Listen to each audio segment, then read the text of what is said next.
Welcome everyone to this Force Friday. Today we're going to discuss a subject that we don't normally talk about, which is how do you go into the details of drawing the figure and still use the force drawing approach. I think force drawing is pretty synonymous at this point with like gesture drawing, right? And understanding how to draw a gesture, and you could really master that like 30-second to 5-minute, 7-minute arena with the force drawing approach. But you know what? You're not limited to that. You can go and do a 20-minute drawing, a half an hour, 3-hour study, still using the force approach. And we don't get to normally, like I said, discuss that.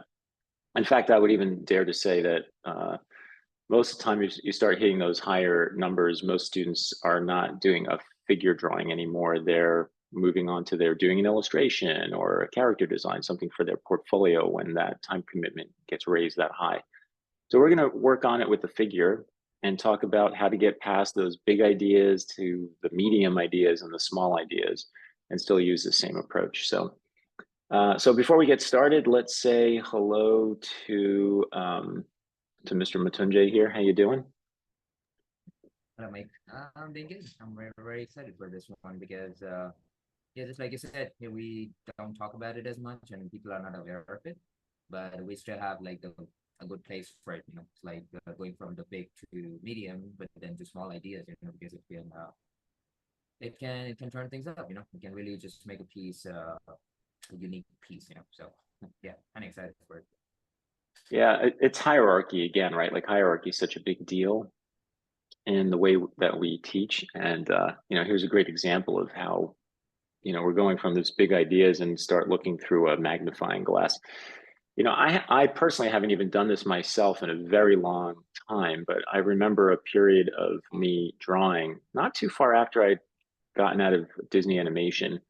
I remember I would go to the towns near my parents' house to go to live drawing sessions. And there was this short period of maybe 6 months where I kind of would reverse my process. I would draw the model through the magnifying glass, right?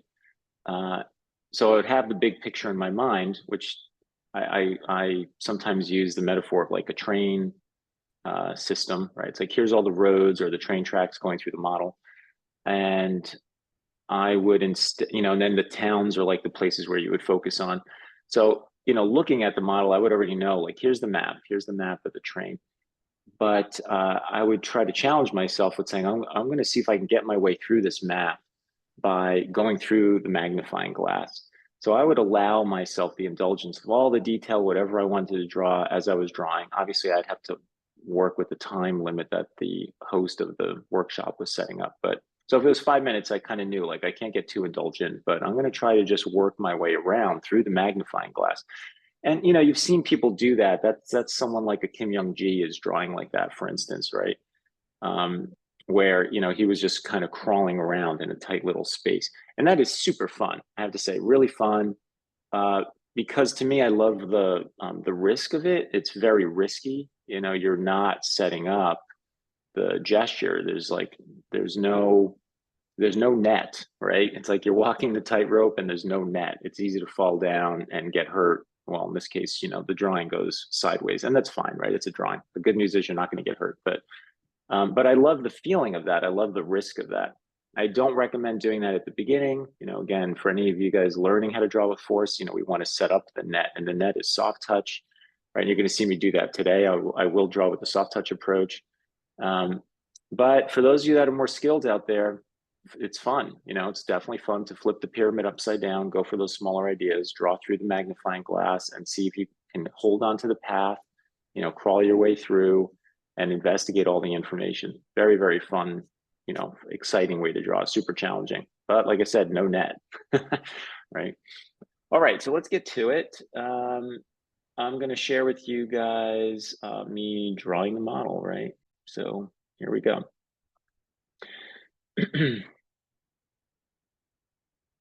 Let's talk our way through it. So, oh yeah, so I remember now this, I did something a little different here. I've talked about this a few sessions ago. Instead of going like super soft touch, I'm drawing gently, but I'm using the gesture brush for those of you that are interested. I'm using the force gesture brush here at the start. And I'm kind of proving out what I talked about, like I said, a few sessions ago, where I'm chopping out the main forces, which by the way, is almost like measuring and angles, but I'm using force to do so, meaning there's slight curve, and my process of what I choose is due to how things work, all right? So you can see I'm already within a few seconds, I'm thinking about the push of the shoulder compared to the back and sweeping down the rib cage. And look at those two lines there, right? So, when you're watching me or you're watching other teachers or artists, really pay attention to what they're doing, right? Like those marks, that's me being like, ooh, that's really cool, right? Look in there, look at his rib cage, and it's giving me roundness. So much information right here, right? Shoulder, angle of the top of the shoulders, the sweep of the rib cage, roundness of the rib cage. And I barely started, right? Barely started. So very efficiently, hierarchically, going after the jugular, right? It's like, this is what's important, trying to nail that down right away, right? So here I'm getting the angle where it hits the ground, right? Like that's super important, right? I'm getting all this sweeping happening up here. Notice I'm shaping in a sense here. I put a very subtle straight line in there for the left side of the body because I'm like, boom, there's like this very vertical straight that all of the movement of the screen right side of the model's body is sweeping over into that shoulder. That really means something to me, like physically almost, right? The idea of this straight line is like a wall, right? There's this tough wall there, and all this energy, the ball of his shoulders sitting over that wall, kind of tipping over its edge, and everything else is hanging off the top of that wall, down the side, right? So hard to explain, but that means something to me. That gives me an understanding of what's going on, right? So here you can see I'm like, whoa, look at that. That's cool. I like this pushing up. So I shrunk it down. I'm like, I like that pushing up in the screen right shoulder, right? That's also supporting this pose, right? There's stress going on there. There's a reason that's being pushed up. And that leads me to getting the hands on the ground because now the shoulders are there and they're on the ground and they're supporting the model from falling, right? You can see right now hands are ellipses. They're not circles, they're ellipses, right? Because they're in perspective, but they're just these ellipses on the ground for me, right? They're just placeholders, almost like hockey pucks sitting on the ground. And then I block out his head, right? And I'm still using the same process, force line, right? And I'm just like chopping away at this. I'm starting to see other levels of minutia and detail in here, right? I'm starting to get form. I put the pecs in there. That gives me the angle across his chest. All right. You could see I put his shorts in there. I'm like, oh, I got to get his foot. Let me get the leg in there. I'm just blocking out shapes, blocking out forms. Notice the neck. I was like, man, you know what? I want to get some roundness in there, right? This is me having a dialogue with my drawing. So I'm here sharing with you this little private conversation I'm having with myself, right? Like, look at what's going on here. I need that piece of information, right? And then I remember on his head, and this I think I struggled with kind of the whole time I drew this. His head is actually tilting towards us. Okay, so we could see the top of his head. Right now, my drawing, I don't think it feels like that. It feels almost flat profile, but I'm aware right from when I started this, I remember thinking, I got to get this tilt, right? So it's not in there yet. I shaped out his head. As I start to, you'll see I'll come back to his face to try to get that construction to tilt more. All right, so here I am, I'm starting to get in information, right? I've blocked out his hand. I just put his pinky in there. Now, my intention for today in talking about details was I was really going to dig into this neck, right? And then I just got carried away. I had so much fun doing the drawing. I started going all over the place, which, you'll see here. So I looked at the neck. I really love his collarbone here, his clavicle. Like, look how wide it is on the left, and then it gets nice and thin. And then look at how it pokes its way out, right? The deltoid here is thick enough, the muscle's enough, it kind of hides the edge of the clavicle, and then it pokes its way out here at the end, right? So you can see I drew that. And I love how the skin always like gets sucked in there, right? It gets pulled from the bone to the top of the deltoid, right? Really cool. So that's one of the things I guess, for us to discuss, right? To be aware of. In order to draw what we're talking about, when Mrityunjay and I are showing you today, you really have to see, right? Like, this isn't just knowing, it is really seeing, like seeing this clearly. When I get to these kinds of conversations in mentorship, I think students are kind of shocked as to like how much I'm seeing, right? Like, really look, you really need to get those last veils between, those last blockades between your face, your eyes and the model, and start to see clarity. It always makes me think of what was the name of that? I'm trying to remember the name of that film with Tom Cruise. There's a film where it's a sci-fi film, and he takes this drug called clarity, right? It's called clarity. And I was like, man, if I can only create that drug and sell it for art students, right? And he's like, clarity, clarity, clarity. And I'm like, God, it'd be great to have a drug called clarity, right? So you could Force just see. Hmm? force drug. Yeah, a forced drug, a forced clarity drug. God, I wish I could remember the name of the film. I'm sure those of you in the chat will end up helping us out here with it. Yeah, new It's the business. one. It's the one where he's a cop in the future, and they have these three women in this like pool of water, and they can see the future. Um, Hmm. they could see the future of a crime, like a crime that's going to happen. So the police actually have this mechanism of stopping a crime before it's actually going to occur. And for some reason, I'm just blanking. Anyway, clarity, right? So clarity, clarity, clarity, right? We want clarity. You want, laser focused, super crisp clarity. It's like putting on, if you like, I wear glasses, like putting your glasses on, right? It's like, boom, I finally could see crisply and have full clarity, right? So that's what's going on here. It's like I'm trying to get my clarity down, and I keep like checking. You'll see as I go further down, I'll start checking things. I'm like, this is off, this is off. And it takes time, folks. Clarity doesn't happen overnight.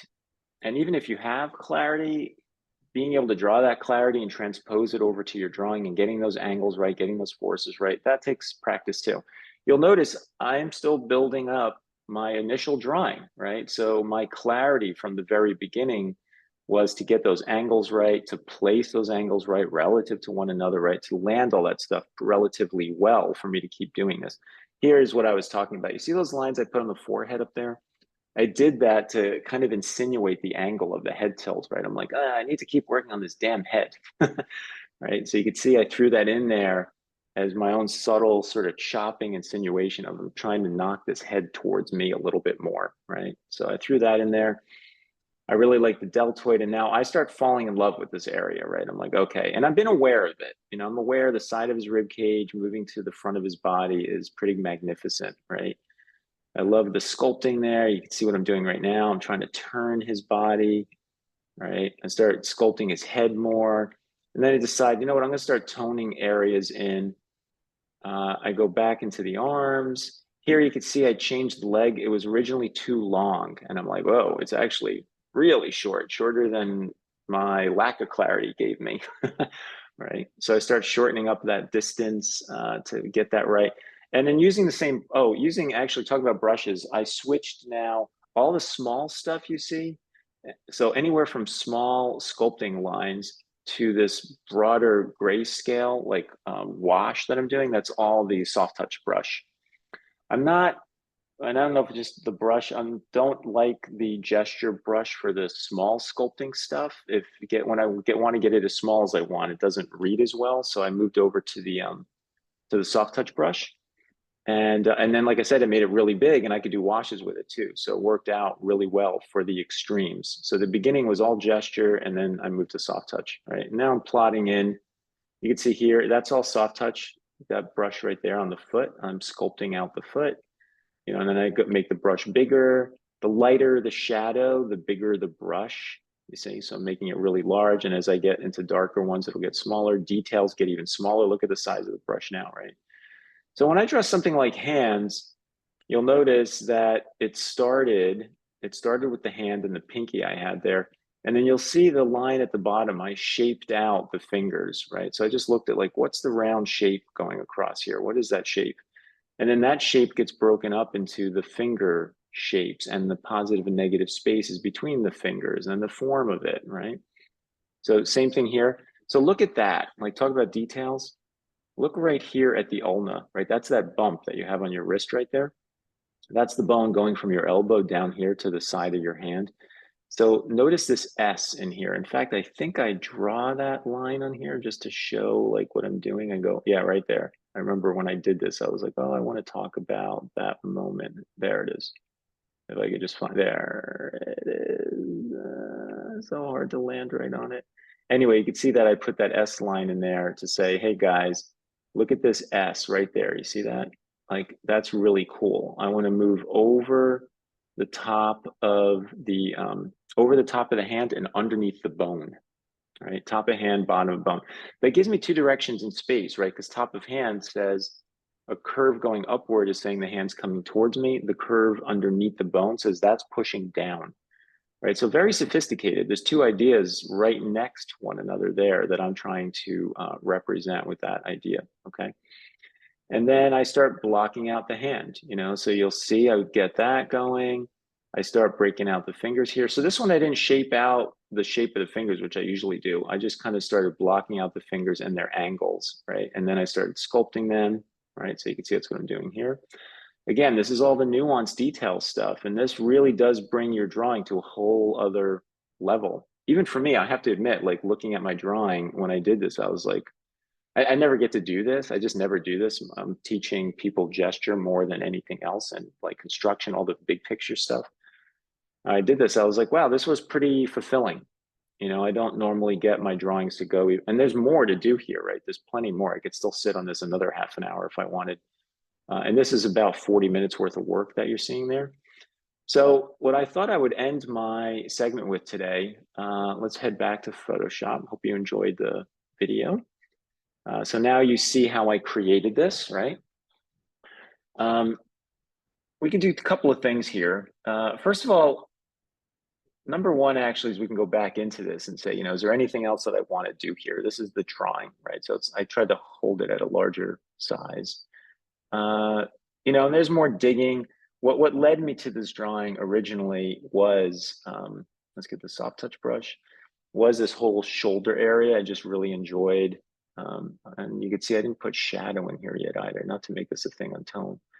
But when I do shadows, I just look at shapes, right? So I'm like, oh, there's the shape of the back of the neck. You can see that curve right there, right? And then you can see how it's zipping down. It's going on his Adam's apple, and it's going down between the muscles here, right? So anyway, so it's like that, right? But what led me to this drawing, was this reference, is I really liked this area right here, believe it or not, is what got me in. And then I realized, whoa, this is really awesome over here as well, right? But I really like this. I like this like pulling over like this, and yet this is his trapezius, by the way, right? And it's like sweeping in here and pulling to the bone. Now your trap hooks up to your collarbone on the top side. And over here, there's this gradation that's got to happen between the trap and the necks around this. And you can see I started working on that from before. Another great clue to watch out for here, to be aware of, is notice how far in the back of his head is. So I'm right here. The back of his head is right here to get to that neck. Notice how far this edge line goes up here, how strong that overlap is. That means we're tucking the construction of his head that much deeper into the space of his shoulders. And what I mean by that is, you know, his shoulders are like this. Like here's the top box of his shoulder girdle, right? So here it is. It's like this, right? But his neck, you know, is round like this, right? And I'm coming in here like this to all the way over here to that edge. So that's why this trapezius, which is sitting here, like digs into the side of his neck so high up, right? So high up. And then we have the muscle, you know, going like this, and we've got the roundness of the neck. And, you know, and by the way, as I'm doing this little diagram here for you, you know, I'm aware of all this stuff. Here's me just showing you the simplicity of it. But, you know, Mertunjay, Swenley, and I, like, all this stuff is in our minds as we're drawing. So we're drawing all these surfaces, but it's because we understand the basic construction, right? And that's what's helping us be able to pull this off, right? So anyway, I really liked this area, and I like this area. And, the more you investigate a figure and you start looking in at the minutia, you start finding things, like I said, this is quite amazing, right? Like this is all a world in itself, like all this force pulling its way around here to his stomach. Really fantastic. I love the stress on the hands, right? The wrinkles at the top of the hands that are going on there and on there. Look at the kind of like rotation in the fingertips because the stress is leaning towards the thumb and the pointer finger, right? As I said to you before, I love the shoulder and I love the bone sticking out. I like the stretch in the neck. I like the subtle perspective. Look at the striations in the deltoid muscles in both of them and how they pull to try to connect to the humerus bones, right? There's just lots of things to see, more than just the big picture, but you want to attach these small ideas to that bigger picture, right? Okay, so I have another photo in here. It's the one that I think I did from last time, except I thought we would maybe dig into some of the details, right? So let's do that. I'll just pick an area that I really like. How do you find areas, right, in the first place? Well, I'm looking for places where I could see work. I could see things moving and pushing and pulling, right? So I'm zooming in on the photo and I'm like, oh man, that's pretty cool, right? Look at his neck right here. I can see it wrap around the tube of his neck, right? But it's pulling, right? It's pulling over here to the manubrium, which is the top of the sternum. It's pulling to the clavicle, right? The other sternocleidomastoid muscle stretching. So that's a very interesting area to me, I like the fleshiness down here in his stomach and it building up over here and the roundness and the pull across there. There's very obviously all of the foreshortening that I can dig into here, right? So there's lots of stuff, right? Just lots of stuff to look at. Feet aren't super exciting here. I don't see a lot of tension, a lot of stress, a lot of strength going on. I want to look for where things are happening, where it's exciting and stuff's happening. So I think I'm going to do that. Let's just make this, I'm going to crop this so I can get in closer with the drawing, right? So now I can see it, which means I can zoom in more, right? Like so. So let's do that, right? Let's work on this and I'll show you like how I'm going to do it. F, this allows us to go full screen. Yeah, so those of you that don't know, in Photoshop, at least you hit the F button, it tiers you through different phases of looking at the interface. So double F, F twice, gets rid of all the menus, right? So you can go full screen and use your tablet or Cintiq, use your display. So, I'm going to do soft touch here, right? Because I'm just starting, right? So I'm like, well, here's his head, right? Here's his head. I can see like the mass of his chin is here, his nose, and I mean, his eye line, his center line is like that. His eye line's up here. So, so that's one way, right? The way I was talking about before, the high risk way would be for me to just go in and say, well, here's his forehead and it's like this. And here's like his eyebrow. And I would just go in and, and start drawing, right? Again, I don't recommend this, especially if you're at the beginning of a drawing journey. I would recommend this, right? Okay. Okay. So I'm sketching this out. I want to get, let's see, I want to get like the edge of his chin kind of in there, get some clarity around that. And I want to get this edge, right, that's coming out here. It's the edge of his neck. And I'm just going to start gesturing my way through all this. It's like, well, this is all pulling, right? It's pulling this way. I can see his Adam's apple is in here. It's pulling this way, and I like all that pull, right? And I can look then, that gets me here. If I look straight up, it's like, well, does that feel right? It takes me to the left side of his eye. Yeah, that's pretty good, right? And then we're gonna pull like this, almost straight. I'm gonna add more rhythm to that in a moment, but I want that angle in there. And I got his ear here like this, right? And I can see now his neck is actually bulging out. The sternocleido is kind of bulging out this way. And then it's reversing itself this way. You see like this, because his neck is in here, right? His trachea and everything is in here and it's round like this, you see? So I'm getting down my initial ideas, right? I'm getting down my initial ideas. Here's the side of his neck. Look at that shoulder. All right, so it's almost its own thought. In fact, I want to try to draw it through his neck.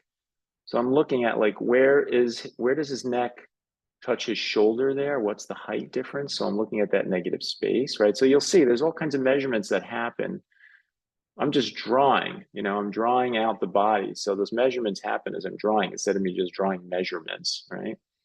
So here's this. When I draw this collarbone, I'm looking at the shape of his trapezius, right? So I'm like, what's that shape? It's like that. It's higher than I anticipated, right? And then this dives down. So this looks like, maybe am I too far away here from the neck? I might have to bring that up. Here's the collarbone on the other side. So this is like this. This is pretty small on this side. It just made me realize, whoa, that's a really cool area there. Look at that area right there. You can see the thinness of his trap there, wrapping around the neck, right? Like that is freaking cool, right? So I'm gonna dig in there real quick. I want this. So this doesn't turn into this. You see where I just do an outline like that? There's more to it than that, right? I want to really feel like his trapezius is coming down from behind. So I'm going to draw it as if coming from behind, like my stroke is going to be coming from there. And you can see it dips in a little bit, right? Dips in a little, and then it kind of pushes out again like this as it grabs onto the bone, right? So it's kind of like this. But here, man, I think what I love is this, right? I'm going to sculpt that. There's like roundness going on there. And you can see the skin in here is like pulling down, right? And then the bone here needs to be higher. It's like here, right? Yeah, that's pretty awesome. And then that's going to dig in there and it's pulling in here, right? And then we've got his nice thick collarbone sitting there, right?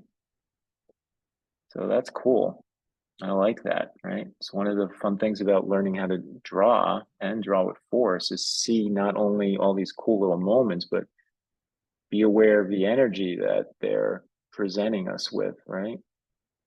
And then I can get in there with this minutia, right? So that's cool. I like that little area. You can see I explored it, right? Now I want to get his sterno on the other side, sweeping across like this, right? So I'm just sculpting. I'm sort of generically sculpting right now. And I'm like, well, I want to really feel all this. And it tugs in here. You can see the edge of his collarbone is right there. It's kind of hidden into the skin a little bit. And then we have the edge of the tendon here of the sternocleido digging in around the edge of the bone. It makes that knot show up. And then the other one is like right here, right? So that feels good, right? So this is all pulling, pulling, pulling like over that surface. I can see in here, skin is pulling, right? You can see here at the edge of the muscle is pulling, right? You can see the bump of his Adam's apple is right here, and you can see there's force like pulling off of the edge of that too. You see, right? And then we've got the other side. So I notice the angle is stronger than I drew. It's more like that. So what I'm doing right now is I step back for a second because I want to look at this shape. You see right here, just to make sure I'm staying on track, that proportions are pretty good, right? Again, don't draw to measure per se. I'm just checking the shape really quick to see if that works. It looks pretty good, right? Everything feels like it's landing in the right places, right? His ear is up here, right? So again, I'm tracking across all this stuff. The skeleton of the initial drawing is still like really helping me down there, right? It's still working. Here's his beard. Right, so I can kind of block that in a little bit here just to help me out. The edge of the sterno is right here. It's coming from behind his ear, right? So I could see that sweeping in like this. And then we see more of that edge on this side, right? Like this. And then suddenly it pulls really tight and down like this, right? So I can sculpt some roundness in here too for that side. I can sculpt in the muscle pulling like that, you see? And then I want to bring over his trap on this side is very different, right? So look at the two sides of the trapezius. They're doing very different jobs, right? Like here, this one is really compressed, right? It's squeezed this way, which is why it's bulging out, right? And then this one is different because this one's compressed because his body's weight is leaning into the stiffer arm there, the shoulder. So it's crunching up that shoulder. The other one's a little bit more stretched out with the raise of that arm, right? So this is very round, and then boom, we hit the bone again, right? So it's like that. And you can see the roundness of it. So it's round in this way. So I can show us that roundness. Notice here his skin pulls, right? You can see the pulling right here, right? It's pulling from the neck into the collarbone, right? Collarbone is got strong shadow on it. I'm not going to deal with the shadows right now, but I'm going to get that line of the shadow and how that form is sweeping in there like that. And then it's round like this. Again, the deltoid is about here, and this is the roundness of the bone. All right. And then I've got the pecs pulling out of that, right? And then his shoulders like right here. All right. So there's the roundness of that. And I got the neck. So hopefully this, makes sense. Obviously, I'm going to answer, questions in the chat there as well. Let's see, so this goes like this and comes down. All right, and then the rest of this, I would vary, I'm using shape, but I'm using shape with my understanding of perspective, right, to get this right. I know that his head's tilting back. I'm not going to go into his whole face here, but just get his beard and mustache in here, and you can see those shapes are defined by the construction, right? Like so. His mouth is sitting in there, and then we have his lips, and then his beard, very thick beard, right? In fact, I feel like I want to make this a little longer. But that gives you a sense of, his head, right? All right, I think let me check the time here. I think I'm about out of time. Yes. So I'm going to hand this over to Mritunjay. So hopefully this helps you see that, force is not just for a gesture, right? Look, I can get in here and really spend my time studying much, much smaller ideas, and in this one, just to give you an abstract here, what did I really find in the end? I found this, right? There's an S going through the neck. I found this S, right? We found this sweeping through here. We found the curve of force of this bulging like that, right? So lots of little stuff going on, very small, very, very small, but they're all in support of that big picture gesture that's going on here, right? They're all in support of what's going on, right? So be aware, you can really enjoy the process of going from big to medium to small and find these much tinier moments that have their own kind of tumultuous relationships. I almost picture myself like standing on a cliff edge and looking down and seeing, water like move amongst rocks, right? Like imagine that, here's a cliff and we're standing looking down this cliff, and there's rocks sitting out here like this, right? And all this water is like going amongst the rocks, right? There's all kinds of stuff going on, that smaller picture, and I'm looking at all these different relationships and how they flow relative to one another. You see, that's kind of where my head goes as a metaphor when I think about this stuff. Okay. All right. Thank you for listening and watching. And I'm going to hand this over to Mritunjay. All yours. Yeah, thank you, Mike. That was really good. Thank you. Yeah, Yeah, fun. power. Oh, right, because you left and you came back earlier. Right, right. Hold on a sec. Let's get you back in here. Co-host, co-host. There you go. Yeah, it's kind of funny, like how much we can still like observe force and like in these really close spaces. Yeah, that's really good. So I'm just gonna share this full screen with you. All right, so I have a few videos as well, guys. And if you have any questions, just put them in the chat. We'll try to answer them. And here we go. So here's my first video. So I did two pre-recordings today with like these videos. I did two drawings, and we'll see the approach. Okay. Um, so as you can see, this one is about 19 minutes. 18 and a half minutes, you can say. Um, and this one is a little bit different. This is the kind of workflow that Mike was talking about before, which is and these are like two types of approaches that you can do. First one is you can go for that really big picture, and when you And when, let's say, when you become experienced enough, you can actually start with that small idea, right? And here I'm somewhere in the middle. So I'm starting with a big idea, but I'm quickly jumping into the smaller ideas. So it's almost like, uh, let's say small, medium, and big, medium, small, right? BMS, right? So I'm jumping like big to small to medium, right? So it's something like this. I'm jumping all the place a little bit here. It's kind of hard. It's kind of hard to like manage it all, right? So still starting with a little bit of detail, then coming to the starting with a little bit of detail, and then just coming to the big picture again. It's almost like jumping to where places to where you want it to be. It's almost like that. Okay. And again, sometimes see me doing really small details. Sometimes you see me, making the brush really, really big, and then just making these like big strokes, right? So I'm kind of jumping again. Not recommended to beginners. Uh, but yeah, here I'm just like, because I'm focusing on a small parts, and yeah, so I can do that, kind of easily. So here you see me. So in the beginning, if you just go to a little bit of beginning, I started with this big idea of the back, okay, of the back flow, and then I quickly jump into the arm. So at usual places, you would see me doing this. Let's say when I'm teaching or when I'm explaining stuff, you would see me doing this, right? So that's the back part. This is the spine, by the way. This is the shoulders. And I would usually do like the deltoid to the arm and then this, right? So that will be my first ideas. That will be my first strokes, then again, say, and then I'm just gonna build it over with the shape and with the form and structure, and then like anatomy on top. So it's almost like adding the spice of anatomy, so it's just like this. But here, I'm just like going quickly deep in.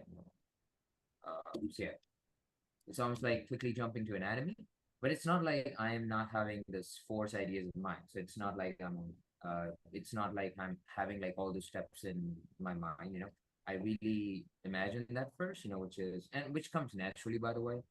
So I have the force in mind. I have the template in mind. So that's force again, and then I have the structure of that in mind. Is like how this thing is going to like is this going out, coming towards us, like going deep into space, or what? When you turn this into like cylinders or primitives, so you see like those things basically. Okay. So I have that in mind too. I do have the normal shapes in mind, which is like straight to curve design to it. And obviously, I do have anatomy in mind, how the anatomy of the place starts to work. Okay. So jump a little bit deep inside. So yeah, and still like, even though I am going into details, I'm going into like straightaway details, but these are like much smaller details. So even inside that small idea, there's a big, medium, small. You can call it like that. So here you see me like just decreasing the burst size and like uh you know trying to like put in like more dynamics into it. Like they're trying to put more motion into it using those like smaller lines. Okay. So there we go. I'm just like using, and I'm using the chopping method again. So instead of just, let's say, doing one curve here, which is let's say this chest piece right here. So I could have done it like this, right? Or I could have done it like this with the one curve, but I'm not doing that. I'm doing this, I'm doing this, I'm doing this, And this helps a lot in like sculpting afterwards. You want to do anything, you want to put light on top. It really gives you like these plane changes that are happening. So yeah, that is going to be like very useful. So instead of being just like one curve, you're just like chopping it out. Okay. And there you see me, kind of like increasing the burst size a little bit.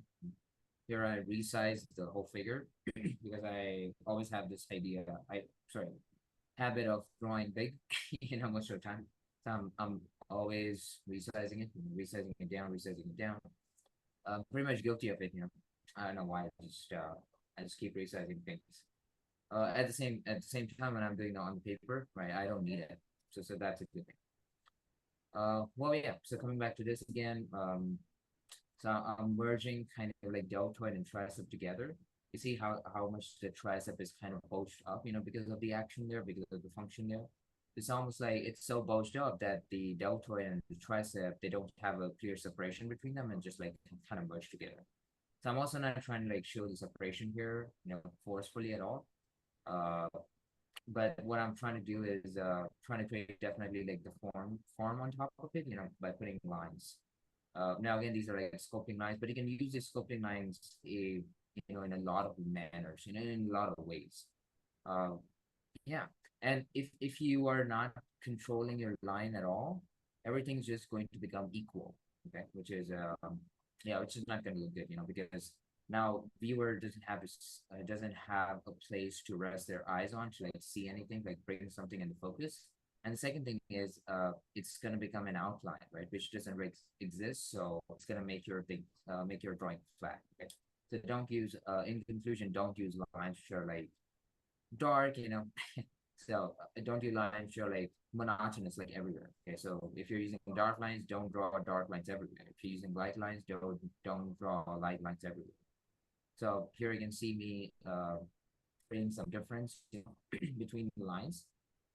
And just like about the anatomy, I said I have a good understanding of anatomy. So I know like how the muscles are turning and which bumps I'm looking at, which bumps which is a bone, which is a muscle, which muscle goes where.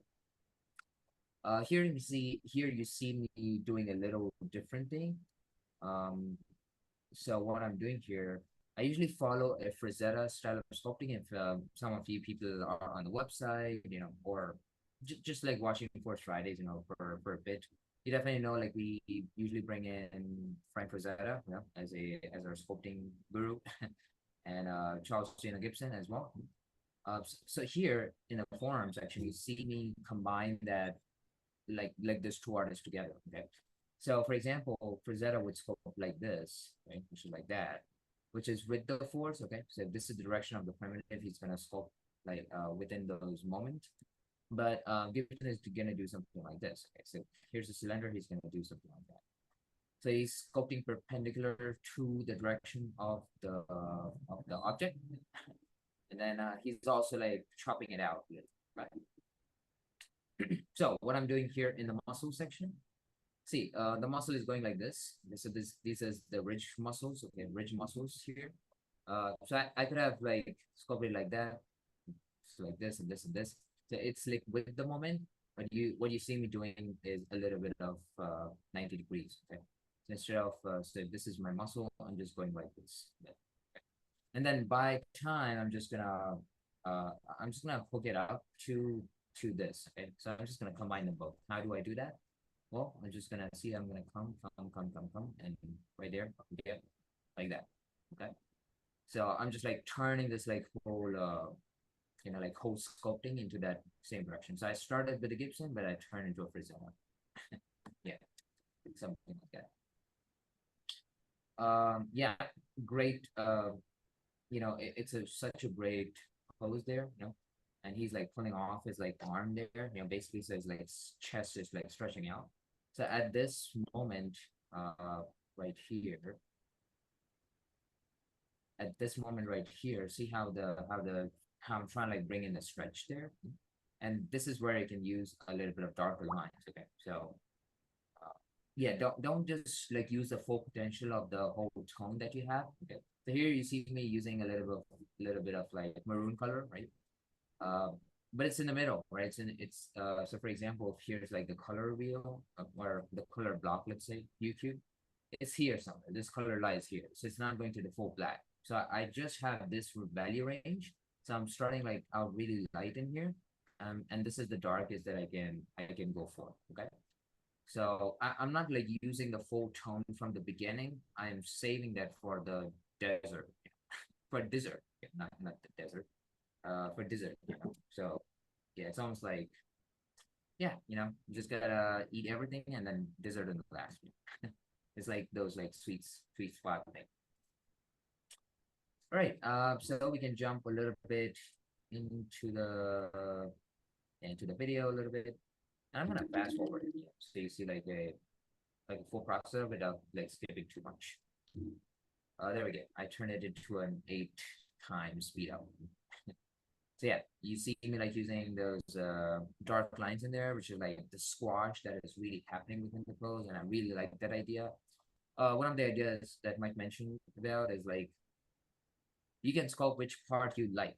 Okay, so it's not like everybody's gonna have the same idea with the same pose. You know, it can be the same pose, but it's like 20 different artists drawing that. It could be 20 different ideas. Well, here I started to like kind of tone it a little bit. I'm just gonna bring that back a little bit while I talk about it. So yeah, you know, I was talking about like a few ideas. So here, two ideas really impressive. First of all, the arm, right? I really like how the arm is taking the pressure. Otherwise, it would be no support for his like whole body. Okay, so his whole body just might fall. Or it would have to do a really strong struggle to just be there, you know, without that arm supporting from the floor. So one idea is that, and I really just like the upper part section in there. So I didn't draw the whole arm. I didn't draw the whole hand in there. Uh, yeah. So that is why. Now, I'm not recommending to beginners because first of all, you can see like how we are just like turning it opposite, like all the way to opposite. So we are taking the hierarchical pyramid. So we are not going from the big to the small. And we're just like turning it upside down. We're saying, okay, you can go from small to big. So the first thing is it's difficult because of that, and the second thing is it's difficult because of because of this like deeper level thoughts. It's like we are trying to like create composition a little bit. We are trying to create a focal point a little bit. We are trying to create like moment a little bit. Okay. And there we go. No, so that's a almost at a 18 and a half minute drawing. Okay. All right, now I have the, hope you enjoyed that one. I have the second one here as well. And it's already sped up to the point. So here you see me, starting out with the big ideas again. So already you can figure out that it's a leg. But in the middle, I kind of changed my thoughts. So I took the drawing, I kept it on the side. I was like, okay, I needed a little bit, I want to do a little bit of more close up than that one. So what I did, so it's the same feet, by the way, just to let you know, this foot, sorry, fits that leg there. All right, so I took the foot and I started like sculpting a little bit, or just like go into more detail, just kind of investigate a little bit more. Then here you again see me starting with the first stroke, which is this one. So it's almost like the template that I'm using, which is the front template. Here you can see in this figure that's the front template. Yeah. So it's almost like that. I made that move in there, and then I was like, okay, I'm just gonna see the foot as a shape. Okay, so you can see and I usually do this, by the way. This is one of my tricks to do that. I'm usually drawing the big toe, and then I'm just like grouping all the other fingers together, which is kind of easy to do that in the foot rather than in the hand, because toes are small, right? So you can just like group them very easily.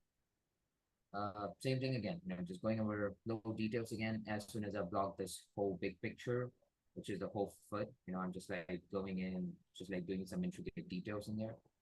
The fingernails, and here you see me also kind of differentiate like between the fingers. The toes. Like, yeah, I'm trying to like show that stretch in that bony landmark, which is the outside ankle right here. Okay. Now here I'm just like differentiating between the toes. I'm making them separate. Yeah. So it's almost like a little bit of sculpting that's going on. I'm doing a one shot very rarely. I'm usually just going in 2 or 3 times, over the same line again, just to like bring like more solidity in. It's almost like I'm also creating. Sometimes I'm also creating light and shadow using the same sculpting technique, which is again another layer added to the depth, that you want to show. Right? Investigating the small things. So yeah, if you can like bring in light and shadow with the sculpting, that's another added thing that you have. All right, so yeah, so just going in. Sometimes I'm using razor to sorry. Sometimes I'm using a razor to clarify a few things here and there. If the lines are become messier or they're not clear about or anything like that, I erase them. And then yeah, I'm starting with the sculpting again. Okay. Just to let you know, I'm really I'm changing my burst sizes again and again, so just to let you know if you're wondering about it, how I'm able to get that control over line. Just like I said, I'm always changing my burst sizes in digital because in traditional, what I can do, I can change my grip. So if I'm doing a writing grip, I can just do a overhand grip, make from broader strokes. And I can put that into a writing grip again if you want to do like intricate details. But you see this pen right here? Okay. And any of you drawing to show that this nib is not long enough, right? You cannot hold it like this, or you cannot like change the grip in here. It's always the writing grip, by the way. So with digital, this is the same thing that you do, right? In traditional, you change the grip. In digital, you go for like the brush sizes. All right, so it's almost near completion. I'm just like kind of blocking me in the shadow, right? A little bit. So I was like, okay, it's gonna look cool as I'm just gonna do some shadows, right?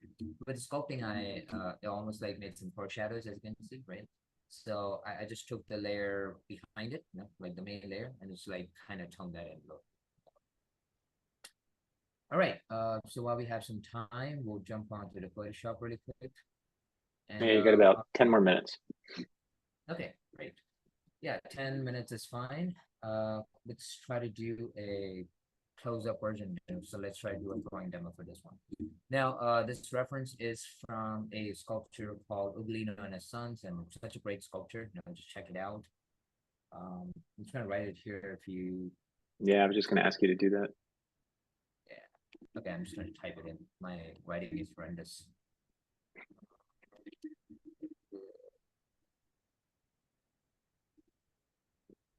Pretty sure I'm butchering the name, but you'll get it. Okay, so that's a name, by the way. Who's the sculptor? Do you know? Sculptor. Now I'm not sure about sculptor. But it's such a great sculpture. It's so realistic. It's big, and there's like a lot of colors and a lot of force in there. Yeah. All right. So that's the detail part of it. So let's get over that while we have some time. Okay. So It looks like it's by. It looks like it's done by Rodin. Rodin. Oh, that's good. Yeah. Rodin used to do stone sculptures. I'm not sure. Yeah, not usually. Yeah, I've only usually seen bronzes of his. Yeah, so interesting. Yeah, I mean, the bronze were like abstract. Oh no, wait a minute. Here we go. It's Jean-Baptiste Carpeau that did it. Yeah. So I don't know if maybe Rodin did his own version of it. Oh yes, there is a bronze version as well. So I'm pretty sure that's done by. Yeah. So it's Jean-Baptiste is really the artist. That's great. We got the credits. Right. So what I'm doing here. So I'm starting with the big picture. As you can see, I'm starting with a little bit of like bigger brush in here. So I'm just kind of like blocking out a little bit, just for the sake of time right now. So here I know like the bumps and the details in here, what those bumps and details are, so I'm able to simplify them a little bit. And when it comes to details, just like you need like a little bit of anatomy, when you're doing these kind of things. Especially these things, when it's like super bony, especially, and muscular people as well.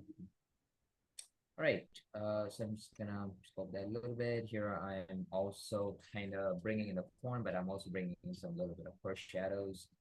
So here I'm using the choppy method. Okay, I'm just like blocking in the knee. Obviously, this is going to be parallel. Here's the tibial tuberosity, which is like a bump on the tibia, where the patellar ligament attaches. The patella is your kneecap, and so it's almost like this. So here's the kneecap, there's a ligament, and there's this bump in here. So the ligament attaches to the bump on the tibia. So this is your tibia bone right here. All right, so that's a fun anatomy fact. All right, so I'm just kind of like chopping down a little bit. You can see how muscular it is. So here I'm again somewhere in the middle. I'm doing some big things, but I'm focusing on the big ideas, but I'm like also focusing on smaller ideas. Right. So here's the quads, like that's the quad muscles. So here, talking about like the focal point. Yeah. So there might be like some of you guys who just like the knee part. And now because this is like a very small part, there's like not a lot of potential to just like go with different things. But if I'm pretty sure I present to you the whole sculpture or something like that, like present to you the whole piece of the figure, like the pose reference or something like that, you'll definitely be having like the different things, to just focus on. Like some of you like, oh, I like that part, I like that part, I like that part. It's almost like that. So here, that looks good. Oops. Yeah, it's almost like that. Okay, that's good. So here's like the whole like this the calf thing right there. Here's the lower leg. See how muscular he is. This one is really just going like that. So here I'm increasing the line weight. Okay, I'm increasing the line weight to show the. Oh, wait a second. Perspective is a little bit off. Should be like this? It should be right here. Yes, now it's good. Such a big mistake I made there. All right, right there. It's parallel. It's in 3/4 view. I'm just gonna sculpt a little bit onto that. Okay, so once I have like these kind of things in there, then I can just go for like smaller details. You see how small my burst size here really is. This is 15 pixel in this 1920 by 1080 canvas. So you can see how small the burst size is. Right. This is the whole kneecap right here. Okay, so it's the same way, right? I'm just like investigating, trying to like learn it a little bit more. This really, I'm not if you know this for if you know this about me. Basically, I came coming from a hyper realistic background, literally, So you won't believe it. I'm coming from a hyper realistic background where I used to like draw these portraits and such, where I'm like drawing these like little pores, right, and like every little skin detail. And so again, it's not. I'm not using that at all. I'm not doing that at all because it's a boring process for me now.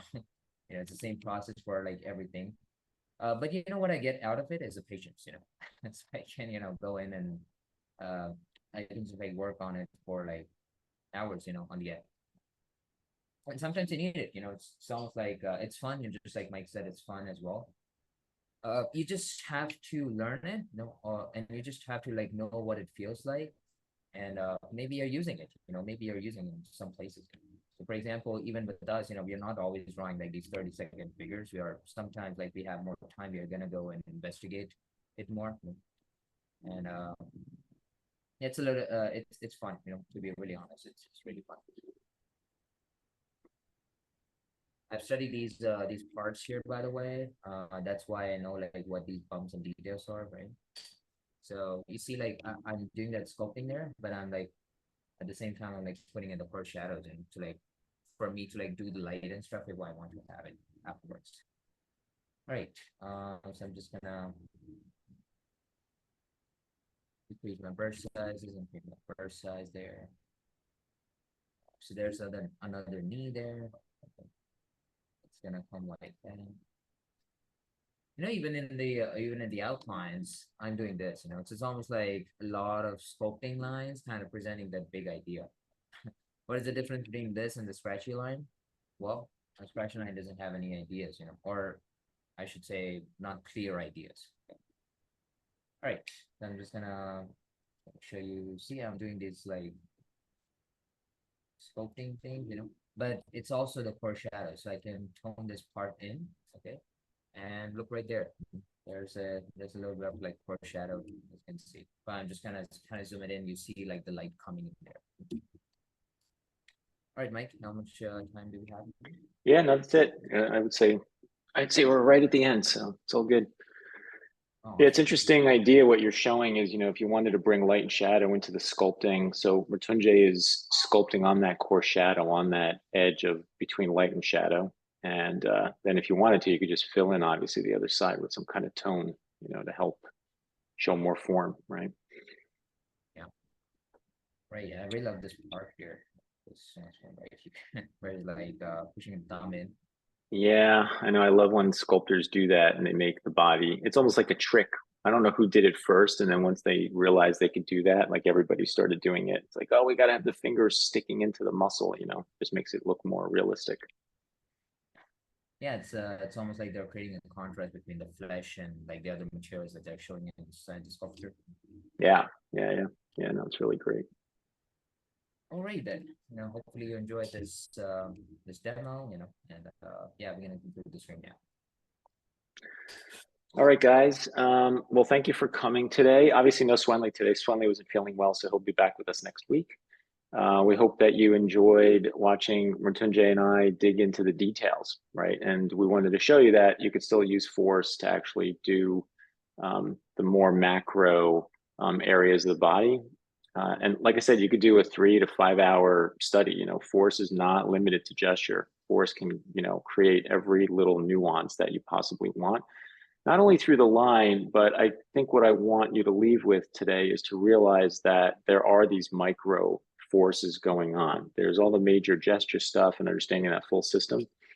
But at the same time, everything is moving, right? Every little nuance in the body is like doing something and going somewhere. So you want to try to keep that thinking in mind. Because you could go in there and do detail, and even though you have the big gesture down, you could sort of rob it slowly with putting in details that don't have energy in it, right? And start like chipping away at the big picture that you created originally, right? So that's it. As always, if you enjoy our channel, please subscribe, tell your friends, neighbors, family about our YouTube channel, and hit the bell, to get notified. This way you won't miss us on our Fridays. In the future, we will be putting up more and more content. So like I said, the notification bell will be great because it won't always just be Fridays, for instance. All right. And that's it. Have a great weekend. Thanks for being here. And we will see you next Friday. Take care. Thanks again, Mrityunjay. See you. Bye, guys. See you guys. Bye-bye.